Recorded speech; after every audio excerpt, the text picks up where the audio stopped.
Hey, here's another Heygo rerun. This time we are in historic Tompkins Square Park. We hope you enjoy. Yep, February 2023. How do you do? Hello, hello, hello. We're starting right out of the gate with the dulcet sounds of New York City. The Yeah. sirens, But hopefully you hear the birds chirping as well. They're all around us. yeah. Just making sure there are none above us. Oh. I think Oh, we're yeah, safe. no, we're in the clear. We're in a good spot. Hi, Tiash. Hello. Welcome, everybody. Good to see you, Tish. Hi, Carol Sue. Carol Sue, welcome. Hi, Weepke, Weepke. hello, hello. Hey, Eminem. Welcome, everybody.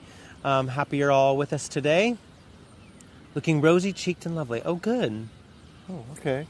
Hi, Marianne in Montana. I'll give him a pinch. He's rosing up a little bit. We just had lunch with a good old friend of ours, which was good for the soul. We laughed a lot, which was very nice. Yeah, we just had lots of belly laughs at lunchtime, Yep. which was nice.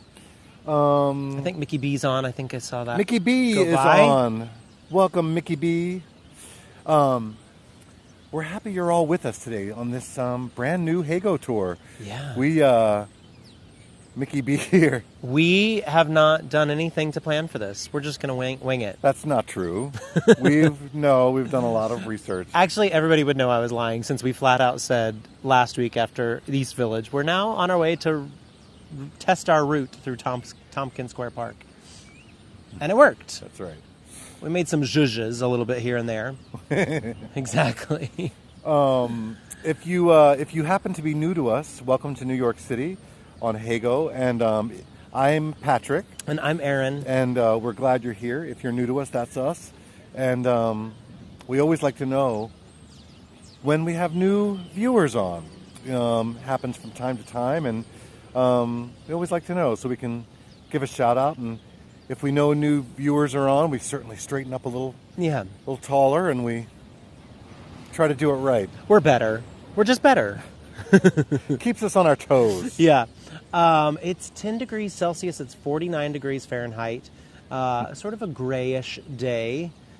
That's sort of winter, though, in New York. Oftentimes, although we've been lucky on our tours, we've been getting some nice blue skies even in the winter. Yeah, we have. But, yeah. Hi, Karen, Robin, everyone. Hello, hello. Yeah, welcome all.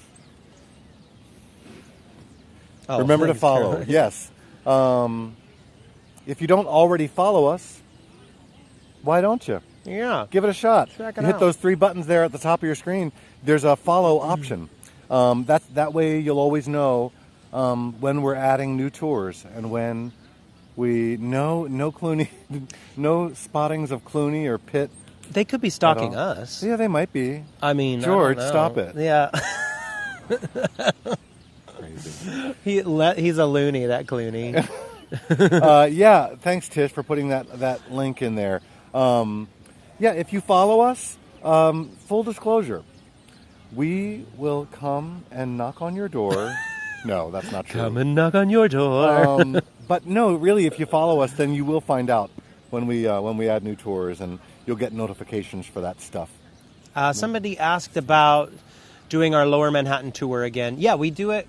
We do that one quite a bit, although we do have to figure it out since our signal has been bad the last two times. So it'll change, but we'll do it again. That tour, for anybody that has done our tour, the Lower Manhattan tour in the past, that tour is about to change. Yeah. Because we've discovered twice in a row, first time we thought it was a fluke, then it happened a second time, the signal all of a sudden doesn't like us in a certain area. So that tour will have to be rerouted. So we're going to figure that out. But yes, we will add that again. The weird part was we tested it at night because we want to do a nighttime tour down there. And it was a good signal. That was just 2 weeks ago. I know. So we don't know what's going on, but we'll figure it out. It might have something with, daytime businesses. Who knows? But whatever the problem is, it's new. So we'll have to figure out that signal problem. That's sort of an ongoing maintenance with these Heygo tours is sort of the ebb and flow of the signal, the ever-changing signals. That's how it goes. Sue asked to go to the Irish Hunger Memorial. Sue, Well, you know what? We should do that again. You Yeah. know what? We're gonna put our thinking caps on about that Yeah. because yes, We did that for St. Patrick's Day 2 years ago. So, yeah, we'll look into that, Yeah. Sue. We haven't been back since then. we did do a tour of it a couple of years ago, and it was really cool. We Yeah. liked that one. Yeah. But yes, we have to think about putting that back on the schedule. There's a lot of times that was specifically for St. Patrick's Day, and we had our friend Dave come and sing, and he played the guitar on that cold day. God Oh, bless him. that His poor- fingers like playing the guitar. And it was windy. Yeah, I yeah. felt so bad for him. But yeah, so we'll see. We have to. A lot of times when we add a new tour, it's about figuring out an area that's within, a mile and a half, where there's enough content within a mile or a mile and a half to keep it interesting. Oftentimes, there's really great places to see in the city, but there's not a lot of content around it. Yeah. So we really work hard to make our tours, for there to be a through line and to piece together several different things that we can see on the tour. So we always have that in mind. Thank you for mentioning the Hunger Memorial. It is really neat. It's a cool memorial. And if we can figure out other things in that area to sort of connect those dots, we will, for sure. Hi, Conchetta. Yeah, we definitely will discuss that. Celine asked, do we have a favorite area in New York? Not, and then I think your cat maybe put its paws on the keyboard. Maybe she means not necessarily on one of our tours. Yeah, Rowena, we hope you do that. Yeah, I mean, again, if we can figure out a way to connect the dots with that memorial and other things around it, we definitely will. But we just have to figure those things out. Sometimes it's tough to find things to make that happen. Do we have a favorite? I guess I'd say Central Park. Central Park, any season, you can go into Central Park and have a great time. I have another favorite area that we have tested twice with bad results, which is Governor's Island. Yeah. And we will we will figure that out one day. Nicole, as Whoopi Goldberg said in Sister Act, check your earplugs, Alma. Not earplugs, what'd she say? Check. I don't know. Nicole's asked 3 times about the 9/11 memorial, and we had a whole conversation with you about it, Nicole. Oh, my goodness. Turn your volume up. That's it. Turn your volume up, Alma. We just talked far too long about it, Nicole. Yes, it will be repeated. We will repeat that tour at some point, Nicole. But we answered it the first time you put it in, and then you put it in 2 more times. That's it. Alma, check your batteries. There it is. Thanks, That's it. I knew we'd get there. Somebody would know it. No, Nicole, I said it after you asked it the first time. Yeah, well, that's a tour that we like doing. We just have to figure out the new route now. Yeah. But that's how it goes. Speaking of routes, we're very excited about today's route, and you know what? It's time to get started on today's route. It's go time. Route, hip hip hooray! I'm rooting for this route today. And I wish we had root beer, too, to have on it. Oh, I do love a good root beer. Welcome, everyone. We're happy that you are with us today here in New York City. The time is 2 o'clock p.m. Shoot for 2. Shoot for 2. Route. We're in Tompkins Square Park. We're in a part of the East Village known as Tompkins Square Park, and we'll talk all Tompkins Square Park. I did it, and we'll tell all about that as we walk along our route today. And we're happy you're all with us. The temperature is 10 degrees Celsius. It is 49 degrees Fahrenheit. 10 degrees Celsius, 49 degrees Fahrenheit. Again, 2 p.m. It's a live tour. If you have any questions, please feel free to ask us along the way, and we'll be happy to answer them to the best of our ability, which is not always great, but we try. Yeah, we do our best. Welcome, one all. If we didn't introduce ourselves, welcome. I'm Patrick. Oh, and I'm Aaron. I'm so sorry. And we're happy you're here. Hi, Corinne. And you can take pictures on this tour. I love pictures. Really? I like pictures. I like pictures.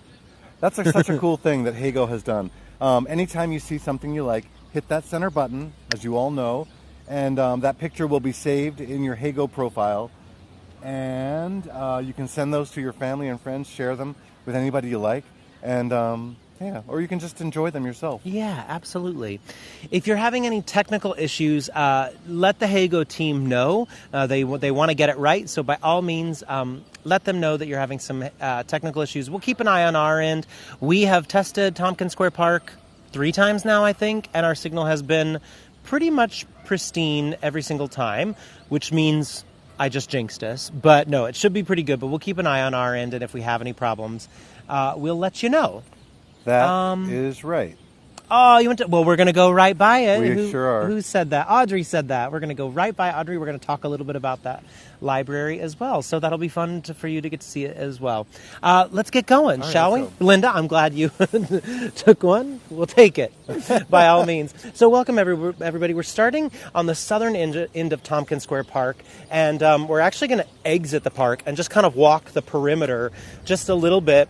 And our plan is to walk most of the perimeter and then make our way in and around the park. So just so you know, that's our root beer for the day, our root for the day, if you will. So Tompkins Square Park is quite a popular park smack dab in the middle of the East Village. It's where we ended our East Village tour last week, for those of you that were with us. It honors a gentleman named Daniel D. Tompkins, who served as the governor of New York from 1807 to 1817, and as the vice president of the United States under James Monroe. He owned this land in the early 1800s, and we'll talk a little bit more about the development of the land over the years in just a few minutes. But that's where that name Tompkins comes from, Daniel D. Tompkins. It is specifically in what a lot of folks call Alphabet City. We get over here to Avenue A and Avenue B and C, which is where that name Alphabet City comes from. Specifically, we're headed to Avenue A right now. We're currently on 7th Street. The borders of the park are Avenue A, which is ahead of us, Avenue B, which is behind us. Thanks, Corinne. 7th Street, which is what we're on right now, to the south, and 10th Street to the north. And as we walk along this southern perimeter, we come to our first statue in the park that we're going to show off once we clear another camera crew. They're filming something here. It looks like maybe a student film of some sort. Yes, lots of squirrels today. So this is Samuel Cox. This was erected in 1891. So he served in the U.S. Congress for New York from 1869 until 1889. I have a question. Do we have any postal workers on our tour today? We might. It's a great possibility. If so, this gentleman was known as the letter carrier's friend. So Cox spearheaded legislation that led to paid benefits and a 40-hour work week for postal employees. And mail carriers from 188 cities, all which are named on that monument, contributed $10,000 for this statue in a campaign shortly after his death in 1889. And again, the statue went up 1891. Samuel Cox. Donna says, I love my mailman. We just lost ours. Danny, he retired. Yeah, he didn't pass away. No, he didn't pass away. Sorry, he retired. We're so bummed. We loved Danny. We have Jennifer now, though, and I have good feelings about Jennifer. I feel pretty good about her. So again, that was Samuel Cox.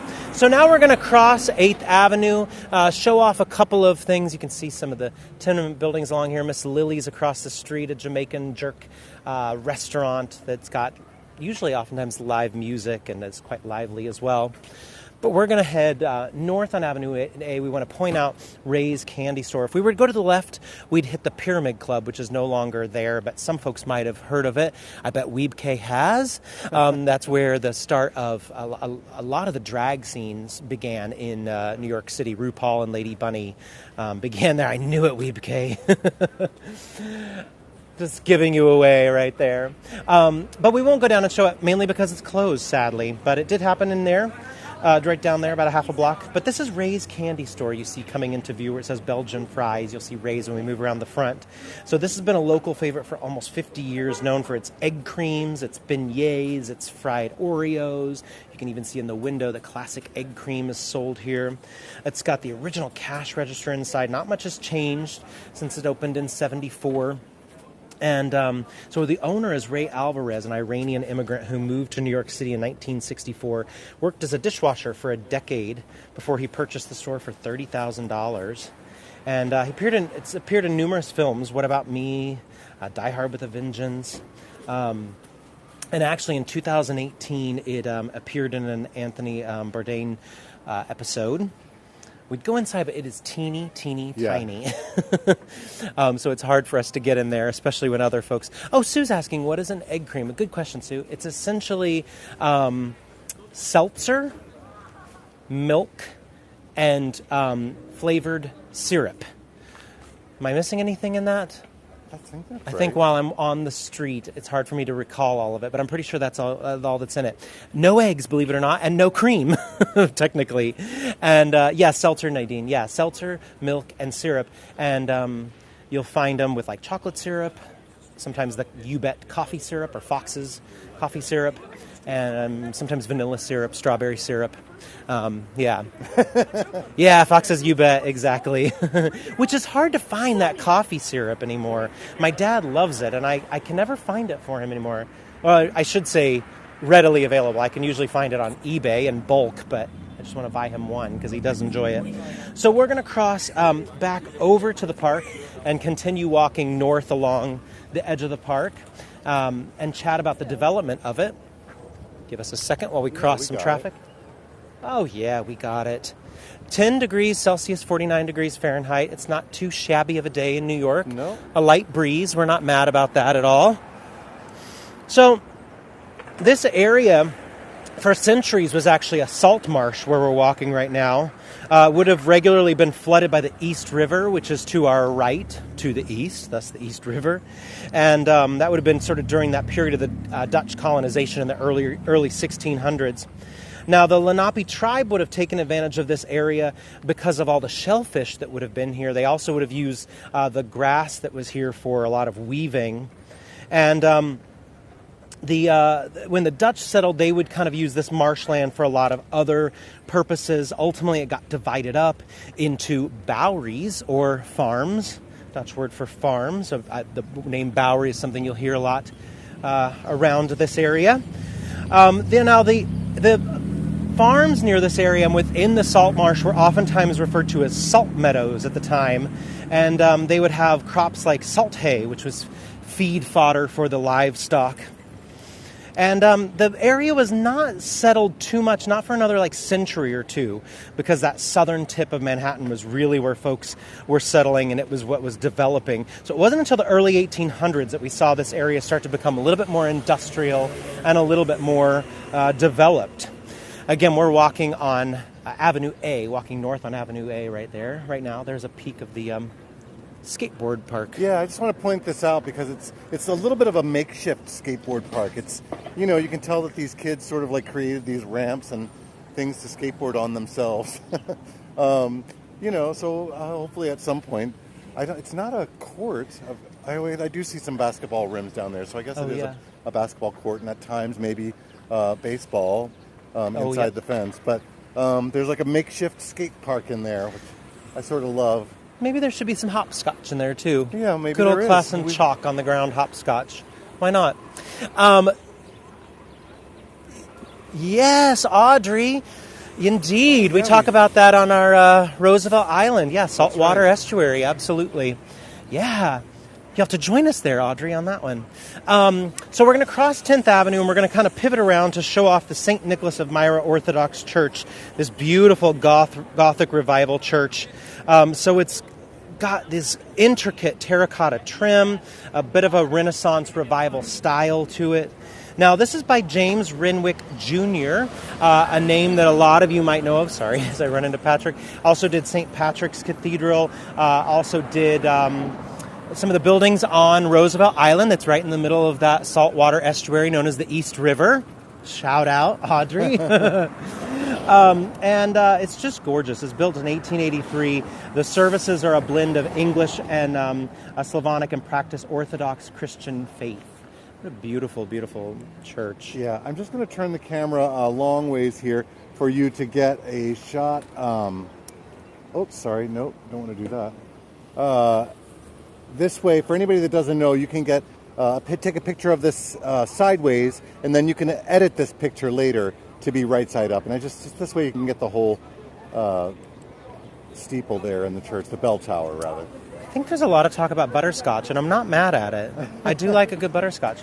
All right, we're going to cross back to the south side of East 10th Street, and we're going to make our way along 10th Street. So now we're on the northern edge of the park. Again, we haven't even really ventured in yet, but we will shortly. So the Commissioner's Grid plan of 1811 proposed a large market, actually, on this land, but that never materialized. So again, this was originally the swampland. They graded it and landscaped it in the mid-1800s to become a park. And then this area, the idea was that this area would be elite housing. Of course, it was always nice to have elite housing on the park. That's what the wealthy wanted. But a huge financial crisis came, and the wealthy never came. And this became a parade ground for the military. Ultimately, it became a public park in 1878. 450 trees were planted. It's 10.5 acres or 4.2 hectares. Now, I mentioned that the wealthy never came in, but as we walk along this north side, you can see all the tenements along here as well. So we would have seen them all, still see them in this area, designated for the immigrants. They started popping up here in about 1835. They evolved over time. And a lot of these buildings, they lacked light, they lacked proper air circulation, plumbing, sewage. Some would have one bathroom per floor.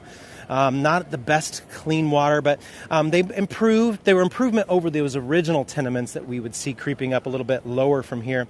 But they did attract families of skilled workers. A tenement directly on Tompkins Square, where we're at right now, could command a relatively high rent of $115 per year in 1835.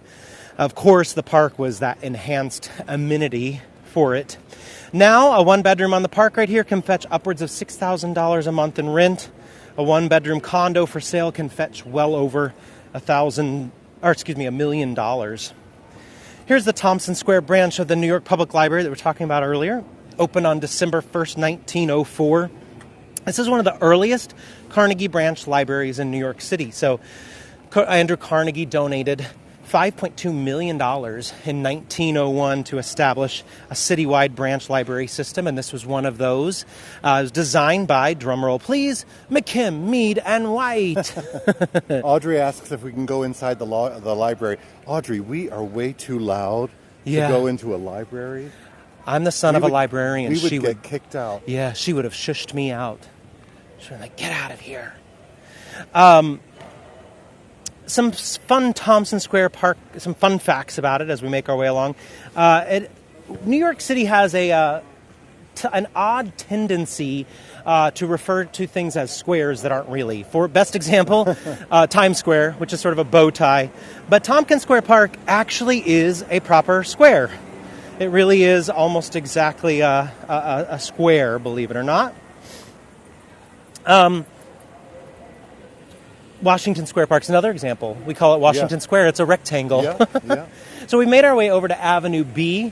We're going to turn a little bit south now and show off a couple buildings along here. The first one is this brownstone you're going to start to see coming into view, sort of nondescript, next to the gray building. But this is the Charlie Parker residence, this Gothic revival-style row house. So this served as the home of the legendary saxophonist Charlie Parker from 1950 to 1954. And this was built in 1849. Stands about 4 stories tall. And Parker lived on the ground floor with his wife. Do you want to cross over and show the plaque? Yeah, because we don't have traffic to contend with, so we might as well head on over and show the plaque here. Oh, they've got the road closed, too. They closed the road for our tour today. That was so nice. We didn't have to call. They just looked at the Heygo schedule. Although we do have construction workers next to us, by the way. So also this stretch of Avenue B that we're on right now is known as Charlie Parker Place. That happened in 1992. And the Charlie Parker residence was placed on the National Register of Historic Places in 1994. Fantastic. Thank you, Charlie Parker. Thanks, CP. Nadine, the Tenement Museum is terrific. We won't go inside, obviously. They have their own tours, but we're going to go by it on our Lower East Side tour next week. So we're going to do a little bit of zigzagging now. We're going to cross back and show you this building almost right next to the Charlie Parker house. We are going into the park right after we show you this next building. So this is the Christodora house. Let's go down a little bit. Yeah. Get a little bit more of it in. So this was designed by Henry Pelton. Now, originally this was a settlement house, which was developed in the poor. The settlement homes were developed in the poor areas, and they were staffed by volunteers from the upper and middle class in an attempt to kind of alleviate the poverty and provide better opportunities for these at-risk populations. Now, this one opened in 1928. Its services had a gym, a theater, music school, office space.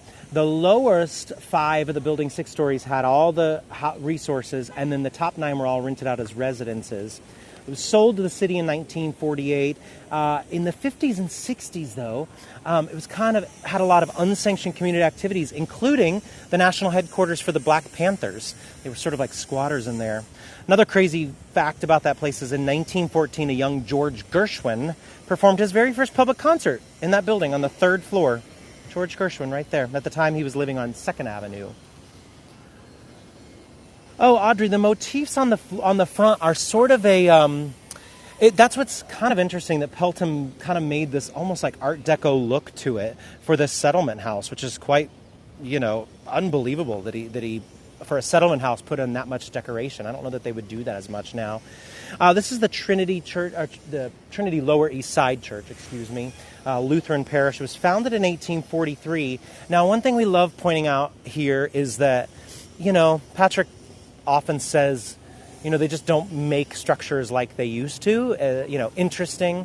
But what's interesting about this one is this was built in 1993.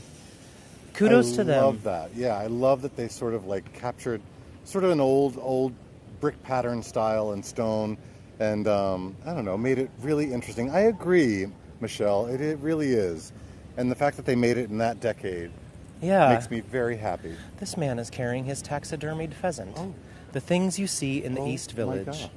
Just a taxidermied bird while he's walking his dog. Yeah. I love New York. Holy moly. That's fantastic. The Public Library LS we passed as we were crossing on the north side of the park. So we are now entering Tompkins Square Park proper. Finally, we made it, everybody. Thanks for putting up with the perimeter. No, but it's good to see the outside of it and see the surroundings so you understand the park a little bit as well. So the park is about 10.5 acres, about 4.2 hectares. Excellent people watching, clearly. You see folks of all types, folks walking there. Maybe he takes his taxidermy bird for a walk every day with his dog. Well, maybe. So he's not alone. Yeah, he's like, well, I got to walk the bird. Come on, dog, let's go. It's got playgrounds, handball court, chess tables, basketball court, terrific dog park that you see right here. This is actually the first and oldest dog run in New York City. It was established in 1990 as a major restoration here in Tompkins Square Park. And now we have dog runs in so many of our parks around the city. So it clearly was a big hit. Yeah, Ronnie Lynn, I know, all the doggies, so many cute ones. Happy dogs. So this park is also known for the outdoor drag festival Wigstock, which actually I think now happens down at South Street Seaport. Wigstock, but it began here. The Howl Festival, which commemorated Allen Ginsberg, and then, of course, the Charlie Parker Jazz Festival that we were talking about earlier. Is there a bird walking? Well, this part of the dog park is really nice. They get sort of an AstroTurf area. I wonder what delineates this area. They look like littler dogs, so maybe you have to be under a certain weight for this portion. Yeah. I don't know. So, yeah, where's the bird area? We need to find that out. Again, we're bordered by 10th Street to the north, 7th Street to the south, and Avenues A and B on either side. And again, for those that might have missed it, it is in honor of Daniel D. Tompkins, who was a governor and a vice president as well.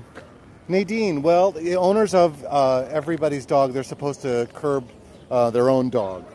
So they're supposed to clean up, the owners are supposed to clean up after their pets. This is the East Side Post 868 American Legion flagstaff. It was erected in 1949 and donated by Ukrainian production unit of the American Red Cross. It's made of granite and bronze seal, and it's here to honor our departed veterans. So we just want to show that off in case we have any loved ones on our tour today who has departed veterans.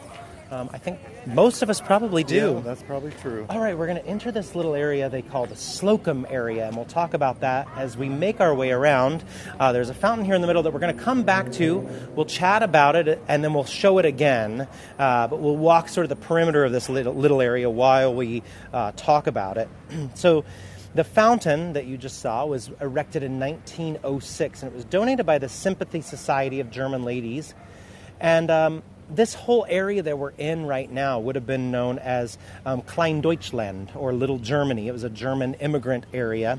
By the way, this is a public pool you're seeing ahead of us with free swimming lessons in the summertime. So come on down, everybody. Get your free swimming lessons here in Tompkins Square Park. So this area by the 1840s, this would have been the center of German life. And actually, by 1855, New York's German population would have surpassed every city except for Berlin and Vienna. As many as 50,000 residents by the turn of the 20th century, many of whom spent a lot of time here in Tompkins Square Park, although they called it the Weissgarten. And as younger residents started to move to Brooklyn, the German population started to diminish in this area. But the main reason we saw diminishing numbers of the German population area was because actually of a major disaster. It was the sinking of a boat called the General Slocum, a passenger steamboat in 1904. Over 1,300 passengers were boarded for a picnic cruise on the East River, run by St. Mark's Evangelical Lutheran Church. And a fire broke out on the boat, and both lifeboats and all the preservers were in disrepair, and that resulted to the deaths of over 1,000 passengers. So actually, prior to 9/11, it was the deadliest disaster we had in New York City history. And this neighborhood really struggled to handle so many deaths of loved ones and important members of the community. And you saw this community hit very, very hard. Not just by the loss, but then the mental toll because of that loss as well.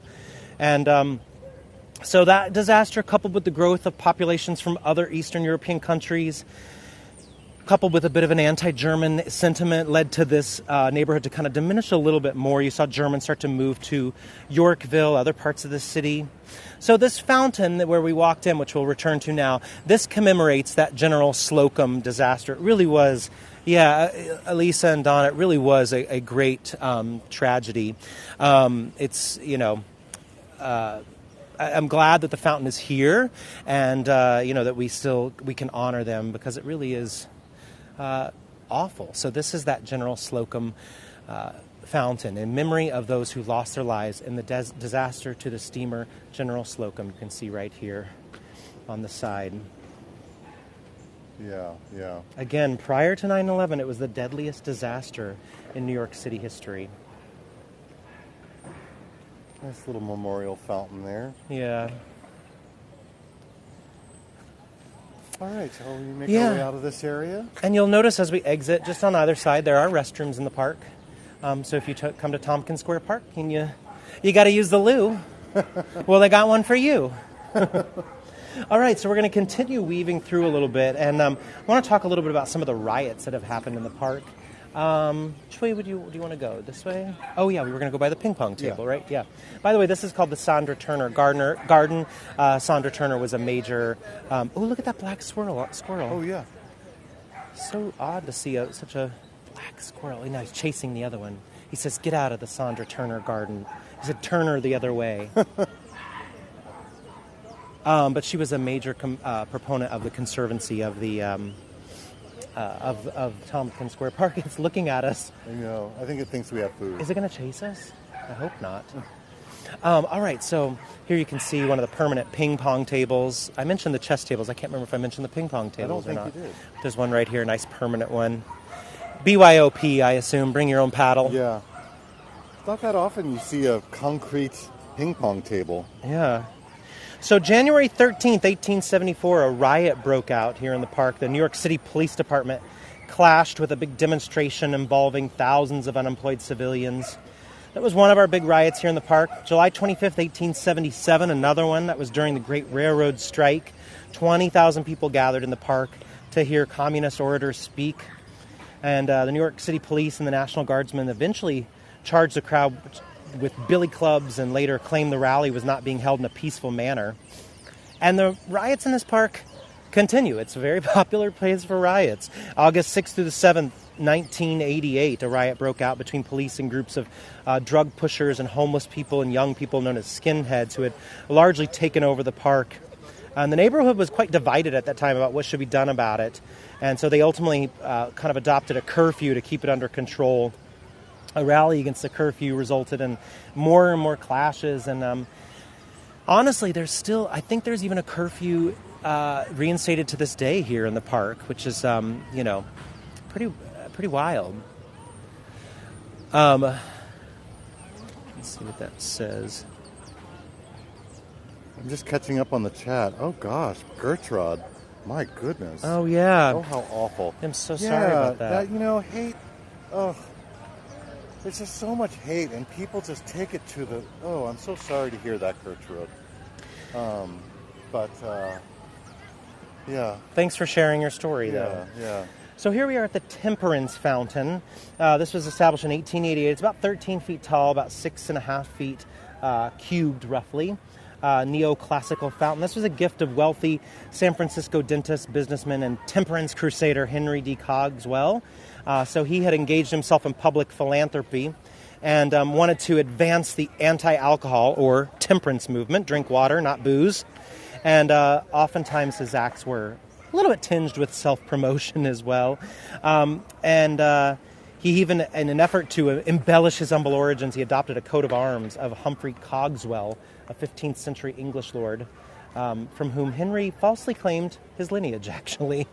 But this gentleman sponsored 50 monuments nationwide, 1871 to the 1890s. Most were versions of this temperance fountain. Here you can see these kind of stone entablatures. They are emblazoned with the words faith, hope, charity, and temperance. And specifically, it's here because Cogswell had an affiliation with the Moderation Society, which was formed in 1877, and that was to address the health conditions here in the Lower East Side, and also to kind of distribute free ice water, to encourage people to not drink alcoholic beverages. Yeah. And Cogswell served as their honorary president for a bit, which is why that was here. Now, at the base of it, before we leave, I want to show off these pavers as well. So this is part of the East Village Parks Conservancy fundraiser. We mentioned the Conservancy a little bit ago with Sandra Turner in her garden. But you can make your mark in the park. That's their slogan. These stone pavers are the last I checked, $2.50 a piece. I'm not sure if there are more now. You only get 70 characters. It's like a tweet, basically.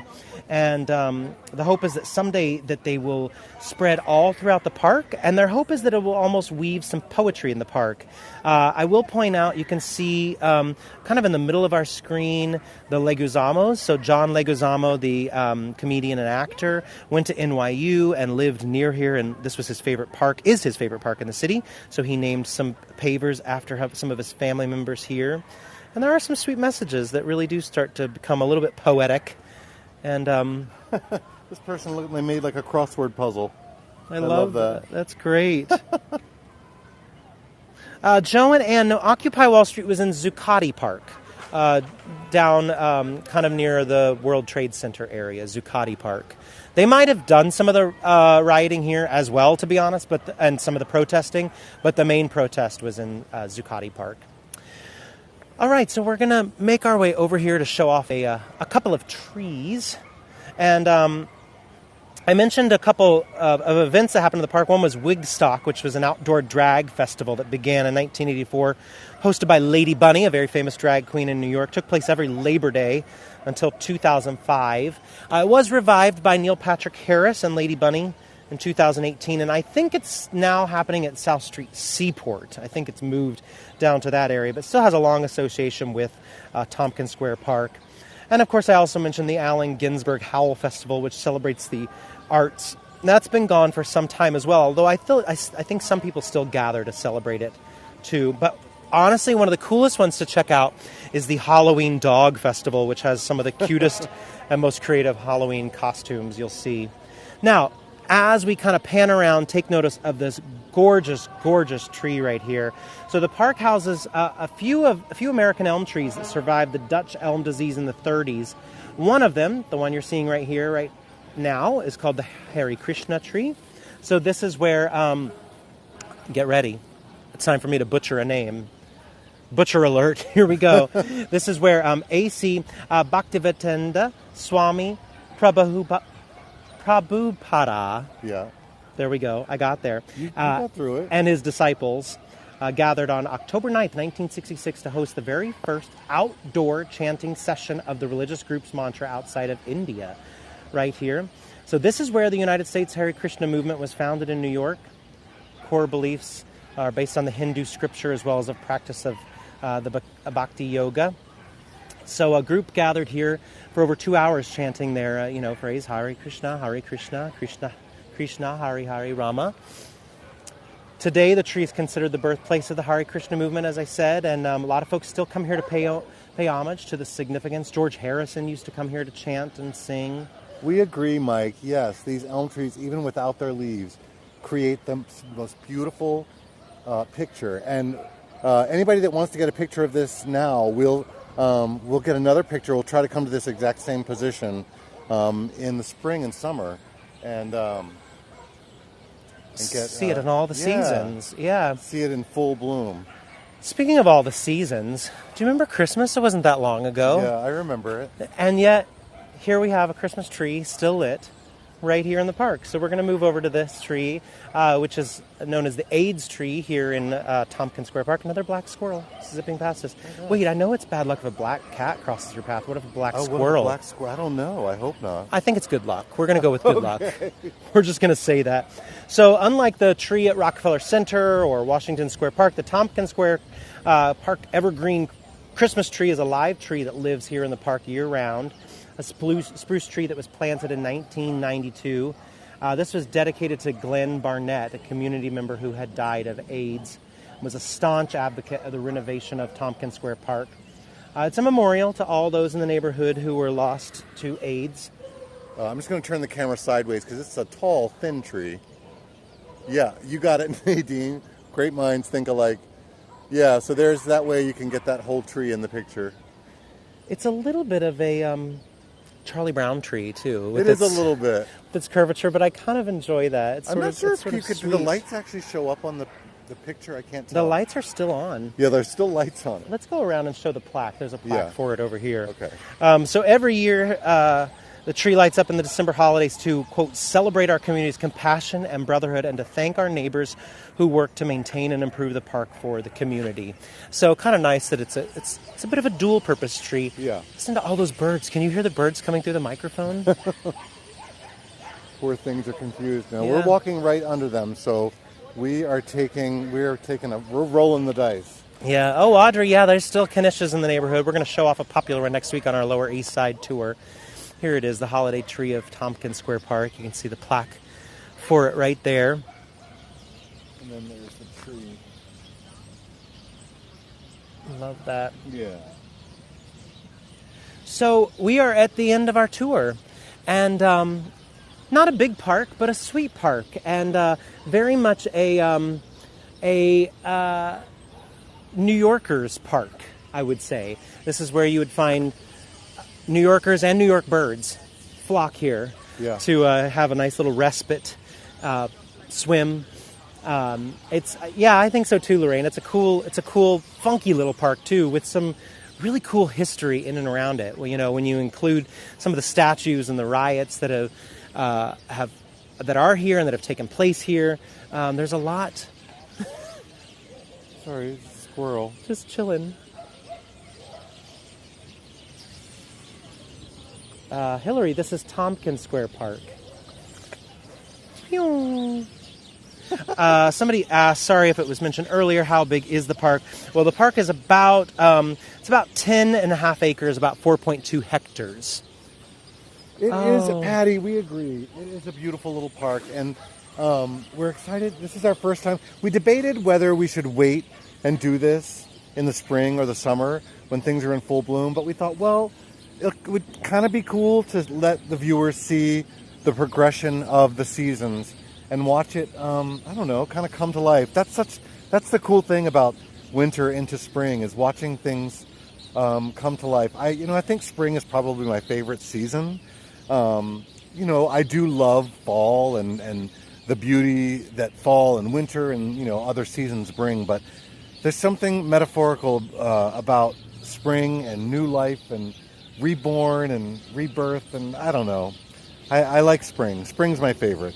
Joanna, I know all the birds, they literally, they're just gabbing away. Diane asked about Central Park 5. And Diane, I think you might have asked about that a couple weeks ago, and we got very excited. And we said, we're getting ready to test it. Our plan was to do Seneca Village as Central Park 5. Bad news. Our test was terrible in that area. We tried it. Yeah. We went and tested the signal, and it was really bad. Now, we are toying with the idea of, pre-filming it and doing, something at home to show it off because it's so neat. And interesting. Yeah. We think it's interesting enough to do that. But doing a live Heygo tour in Seneca Village is not possible. Yeah. We tried it. We'll try again because sometimes the signal changes. But we're going to try, Diane. Yeah, that's our plan. Somebody else asked about the crime in this area. The truth is, it's been quite gentrified over the years. So you won't find, it's New York City, so it's a major city. There is crime everywhere, but I personally feel, although I'm saying this as a large white male, that New York is certainly not as, it's safer than what it was, say, 40, 50 years ago. And this neighborhood, I think, definitely is safer than what it once was. Someone asked if we ever would consider doing a tour. Was that Patty? Sorry. Oh, yeah. Would you ever consider doing a tour in Jersey? We actually are considering. Oh, yeah. There's a little piece of New Jersey that we are considering doing. Yeah. We have been toying with that idea. A lot passed us by. I'm sorry. Maybe we're headed to Philadelphia a week from Monday to do a couple of Heygo tours. So actually on that trip, we might be able to stop by that area we're talking about and do a little test because we just need to get there to do the test. Thanks, Natasha. Yes, Audrey. It's changed a lot since the 1960s and 70s. It's better than that. It's better than that time. But and this area that we're in, what they call Alphabet City, it's still a little bit fringe-ish, but definitely better than it was in the 60s and 70s. Somebody said Rocky Steps. No, they're actually quite stable. I'm so sorry. I am really, really sorry. No, we don't go to the Rocky Steps. I assume you mean Rocky Balboa, the steps he runs in Philadelphia. Not on this tour, but maybe sometime. We're not ruling it out. Yeah. But, Justin, you're in Philly right now. Oh, you can run the steps. Yeah. Yeah. All right, listen up. Listen carefully, everybody. Tomorrow, our brand new, two brand new tours back to back. And tomorrow is our brand new subway art tour, although we're cheating a little bit. It's really a train station underground, which we're calling a subway, but it's the Long Island Railroad. Well, it's underground, and it is a train. Yeah. So it is a subway. Yeah, a way that goes sub the ground. But Grand Central Madison just opened. We're very excited to show off the new subway art there. It's a beautiful, beautiful new station that, I was going to say New Yorkers, but I think a lot of people love when something new opens, they love to gripe about, what's wrong with it. And weirdly, people aren't griping about Grand Central Madison. They got it right. And so we're excited to show it off. I think that'll be really fun. Thanks, Robin. So that's tomorrow. Saturday is Central Park 3, the Arts District. Sunday is our Valentine's Day at Home special. There'll be maybe some tunes. There might be. And some chatting. So we'll talk a little bit about Valentine's Day for us, kind of growing up. We'll also answer any questions that might come up in the chat. We figured it would just be a nice, fun at home. We had only done at home at Christmas, and folks seemed to like it. So we thought, we'll do it for Valentine's Day as well. Yeah. Why not? And that's it. And then next week, our new one is Lower East Side, our new neighborhood tour. Yeah, we're trying. We're not always successful. We are trying to add a new tour into our rotation every week. Sometimes we're successful, sometimes we're not, but that's our goal.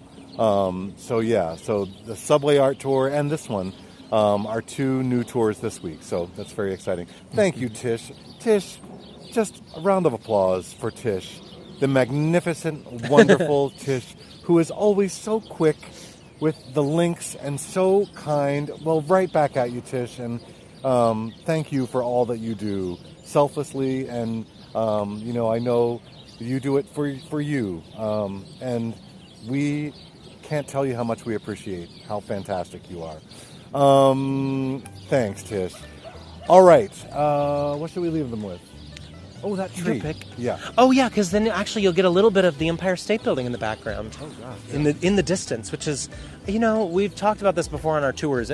It never ceases to amaze me how you can sometimes be in an area of town where you'd never think you'd see. Yeah. So there you can see. I'll zoom in a little bit. It's kind of hard to tell with the trees, but there you can see, right there in the center of your screen. There's the Empire State Building. I love it when we get a glimpse of the Empire State.